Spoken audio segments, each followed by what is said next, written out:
appreciate your attendance on a Sunday afternoon. We've been living in Dublin for 14 years now. We love this community. We love Dublin. We've raised 2 little kids through elementary school, middle school, and now they're in college. We absolutely love Dublin. We want Dublin to be the great community that it already is.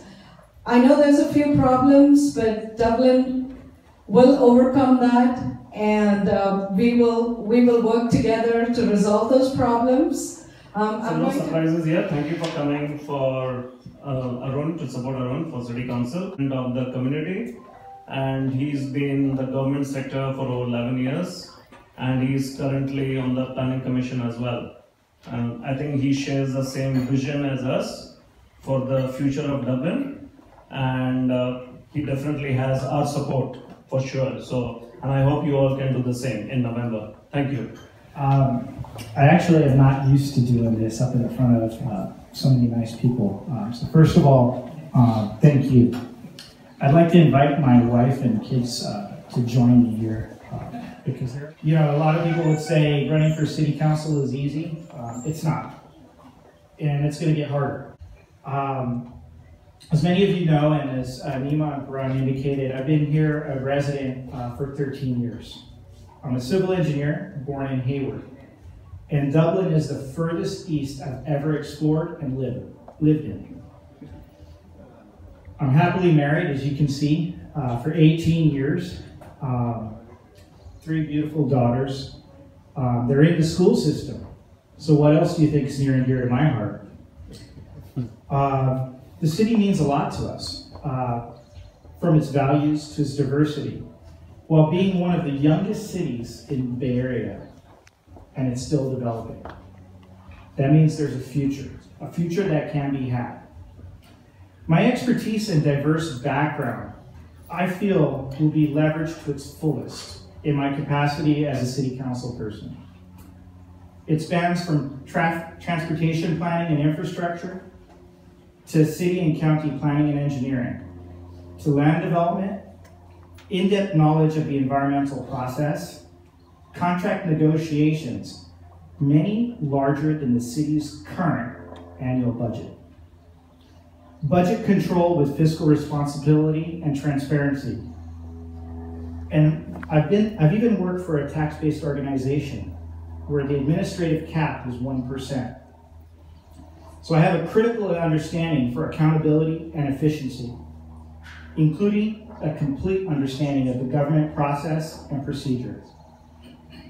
In addition, I've even run programs like the Safe Routes to School program for the county and worked at many schools within Dublin, along with the rest of the county.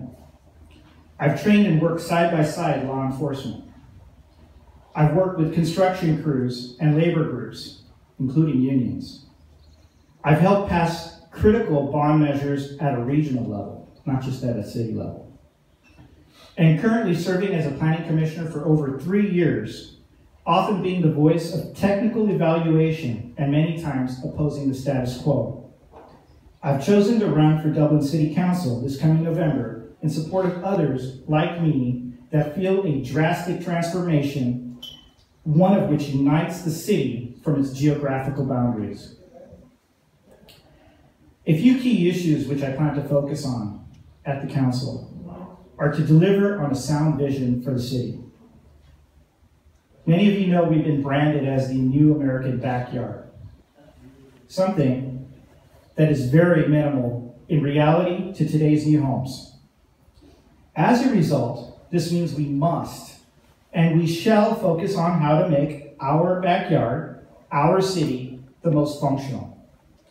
We must develop our city and become branded as a city with character. We used to be known as Digital Dublin. Instead, today we're becoming known and recognized as the housing central of the Tri-Valley. We need to place more emphasis on aesthetics, establish more greenery throughout the city, for instance, via green belts. We need to develop more active life infrastructure, cycling, walking, and sports. We need to develop unique neighborhoods with reduced density. We We need to develop retail space that interacts and interconnects well with its surroundings. If this means, and I'm going to go out on a limb here, reopening and reevaluating the general plan and the Eastern specific plans, we should, as these are critical elements and assumptions that have changed since its inception almost 20 years ago.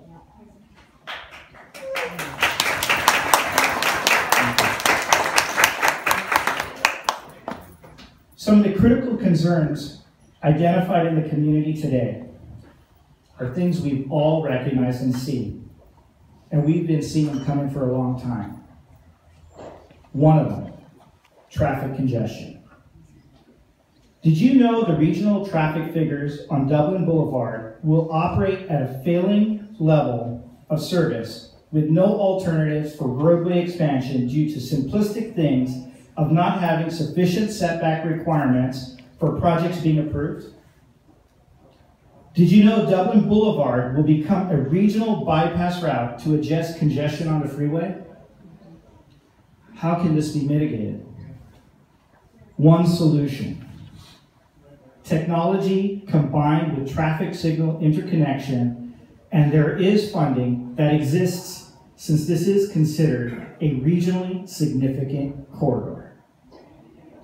I helped pass a measure specifically for this nature. Another topic is maintaining and developing retail throughout Dublin, ensuring that businesses that come to Dublin thrive. The city of Dublin needs to be proactive and help market the city. There are adjacent cities that do this. We need to develop alliances and critical understanding of what's going on in the business community. Some say it's the Chamber of Commerce. I say it's getting out and speaking.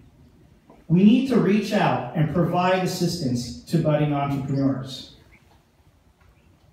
Are big box stores or franchisees always the solution?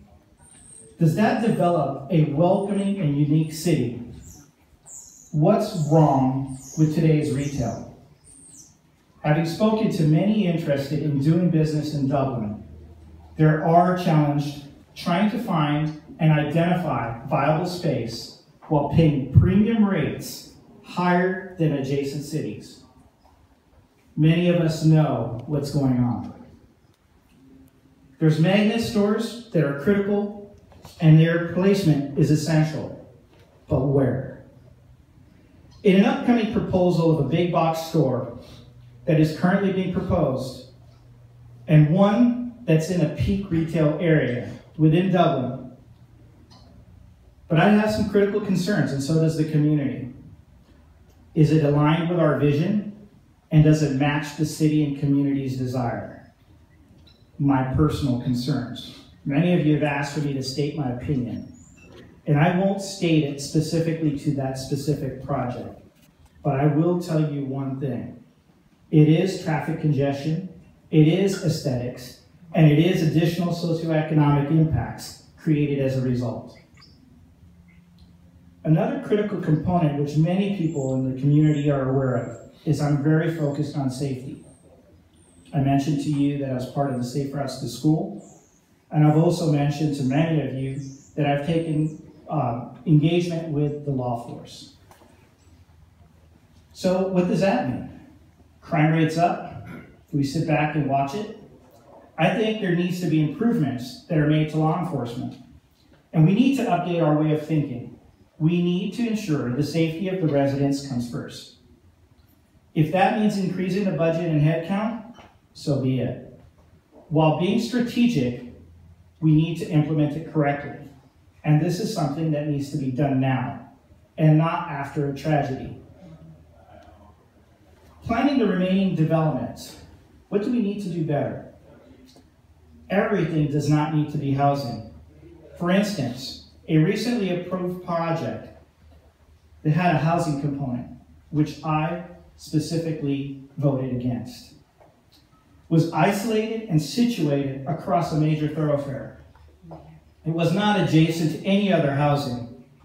It will generate kids, and it will forced them to walk across 6 lanes of road that travel at a relatively high speed to access parks and schools. Is that a safe and sound plan? Transparency. For instance, developing a clear contracting program that revisits the merits and values of all contracts.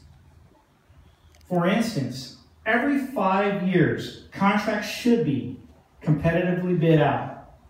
They need to ensure best value and best expertise. This was an issue identified by myself in May of 2015.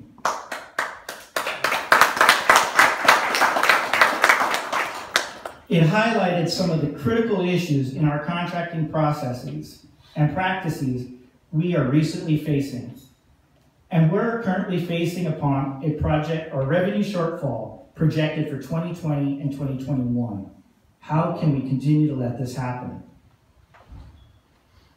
We need to encourage community engagement.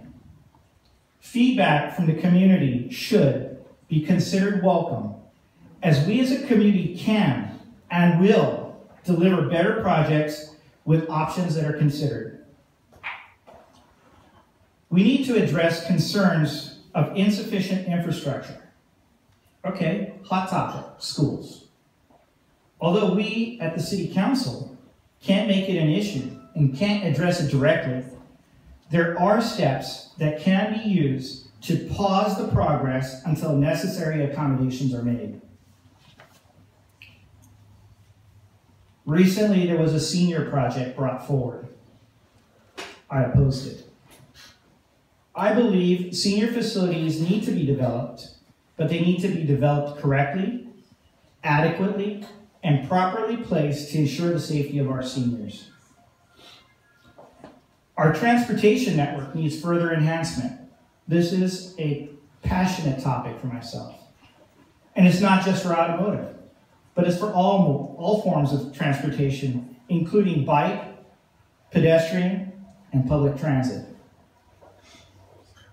When we all look at the city of Dublin, we all reflect and we say, where is the common place for us to assemble as a community? There is no place. The concept of a main street should be here.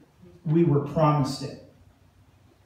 With retail amenities like a strip mall that develops a desirable establishment where people want to hang around and walk around a centralized park, generating revenue, something which is needed for within Dublin. I know I can go on for hours. I have a passion for this community and the citizens of Dublin, not just East, not just West, entire Dublin. And we all want to see continuous improvements to make this better. So why me? As you can tell, I personally want to help change the direction of the city and improve the choices being made. We need to be proactive and part of the solution. My focus will be working for the constituents throughout Dublin, delivering the voters' voice, making decisions acceptable to the majority, while establishing complete confidence that their vision and needs will be delivered upon. This is something which I have a proven track record for with government public dollars. How can you support? There are many ways. For instance, I believe in grassroots, talking with your neighbors, hosting other meets and greets like today. Sure, money helps. That helps a campaign, that helps get the voice out. But that's not the only key to this issue. The key is, let's get out, let's get the word out, and let's make a drastic shift to alter the direction of the city that it's currently headed in. Together, we will and we can succeed. In closing, I'd like to thank Nima and Paran for hosting this event and being part of the first group of people that have come across to motivate me on this venue and this journey.